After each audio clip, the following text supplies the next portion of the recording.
Over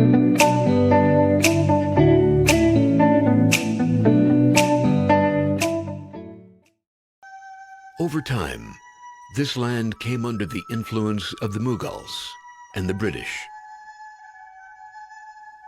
Still, the Sen kings of Madhesh continued to rule it as suzerainty states. But later, the British handed over the regions of Madhesh to the Gurkhas, the ruling class from the north. In 1816, the British handed over the eastern part of Madhesh to the Gurkhas to support them in their financial destitution.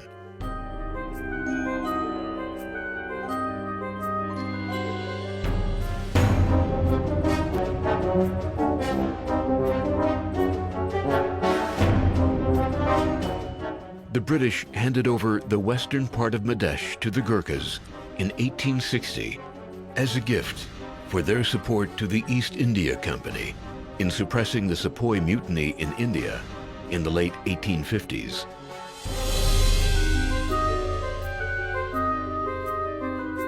Thus, Madhesh finally came under Nepal and the Gurkhas.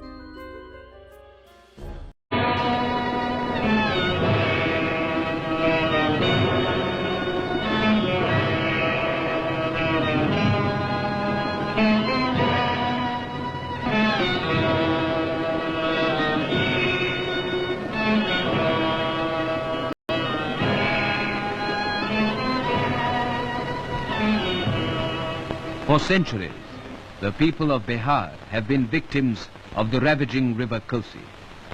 Born in the Himalayas, among majestic peaks, the Kosi rushes to the plains of Nepal and Bihar.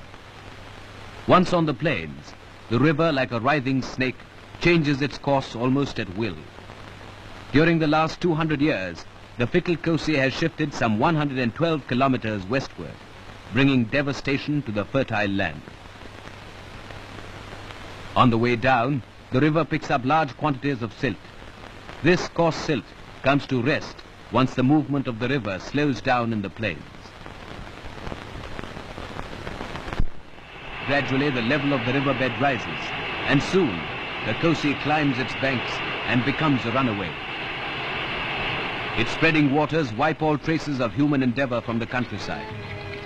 Eating into the very body of the land, the water enters villages and homes. Its fury knows no mercy. Each year, the floods bring misery to the people and to the nation losses that run into hundreds of millions of rupees.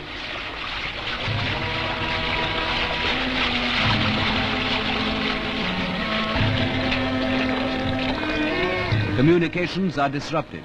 Crops are washed away. The land, coated with coarse silt, is rendered dry and arid for generations.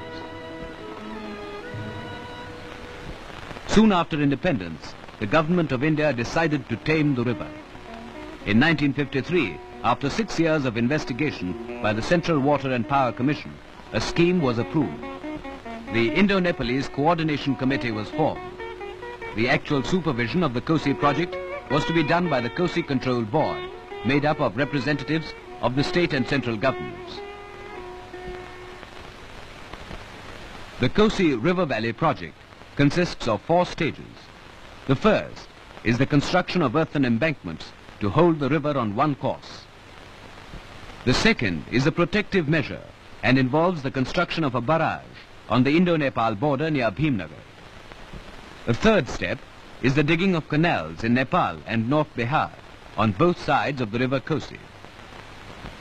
After this, a hydroelectric power station with a generating capacity of 12,000 kilowatts will be set up. On the 14th of January 1955, work started at the site. Volunteers formed the bulk of the labor force. Some of them were members of state assemblies and members of parliament. Others came from the Bharat Sevak Samaj and cooperative societies.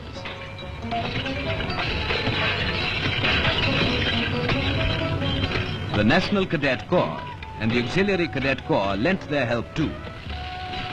It was the first time so many social workers helped in a project like this. About 243 kilometers of embankments were completed.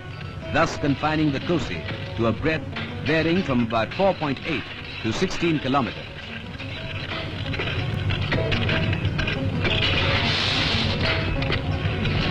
Ring bunds were built around the towns of Mahadevnath and Nirmali to re-protect them from floods. Eventually, 300 villages will be submerged. About 1,015,000 people have to be resettled at a cost of about 21 million rupees. But the cost and the effort are negligible in comparison to the benefits of this river valley project.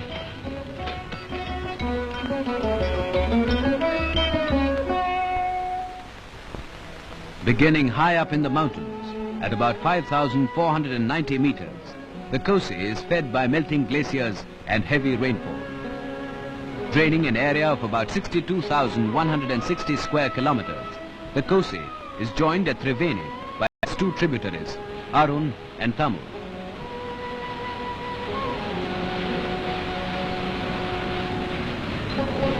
This swollen river, now called the Sapta Kosi, passes the sacred shrine of Barakshetra in Nepal and enters the plains majestically at Chapra.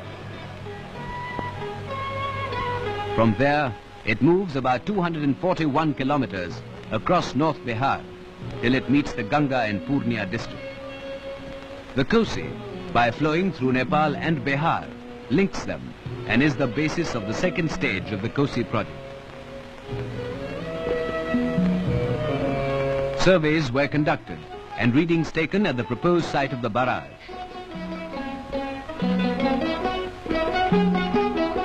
On the 30th of April 1959, the second stage began. His Majesty the King of Nepal laid the foundation for the barrage. Prime Minister Nehru was also present.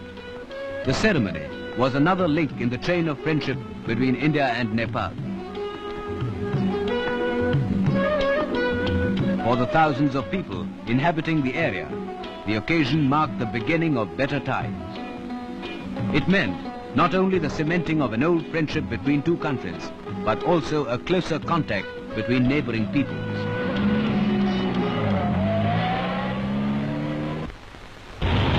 From the initial blasting of rock right through the numerous phases of the project, they are now working together for a common end. Thus, it has been not merely an opportunity for men to learn about machines, but men to learn about men. During the peak season of the construction, about 1,020,000 workers were employed at the barrage site. They came not only from Bihar, but from the corners of India and Nepal as well. Also aiding in this gigantic scheme were machines that roared tirelessly on, working day and night. Huge machines capable of handling the work of many men put together added speed to the project. Large quantities of earth had to be transported and dumped.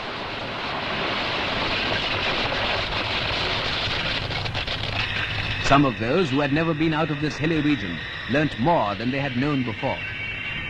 And along with their knowledge, their standards of living rose too. For the construction of the barrage meant many new jobs.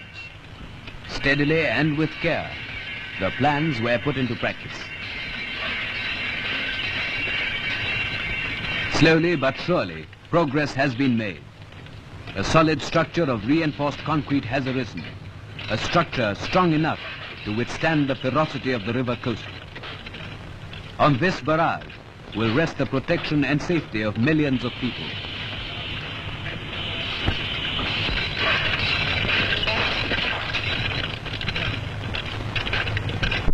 When completed in 1963, it will be capable of diverting water for irrigating more than 11,040,450 hectares of land. The cost of the entire Kosi scheme is estimated to be over 500 million rupees. The construction of the barrage has brought with it a number of accompanying benefits.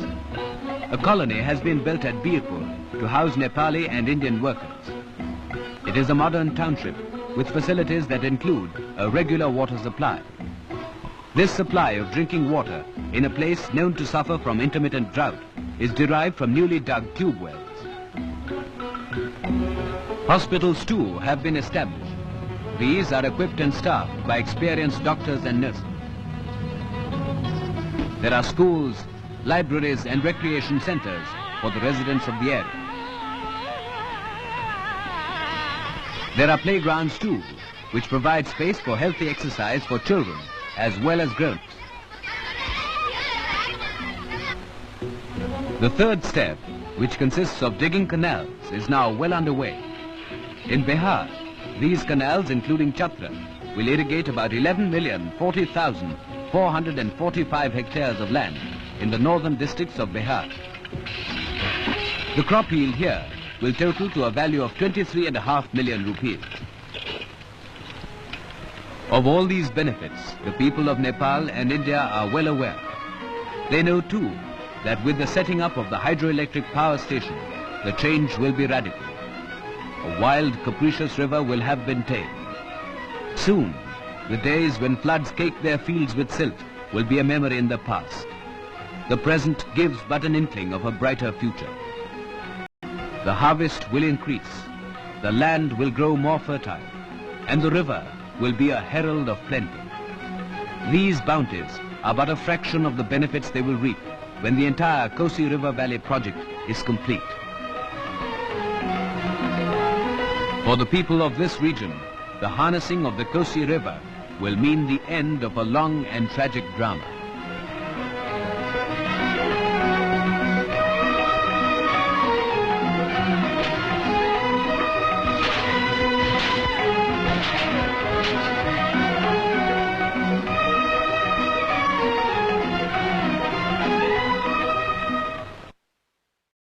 Subscribe now and press the bell icon. Never miss an update.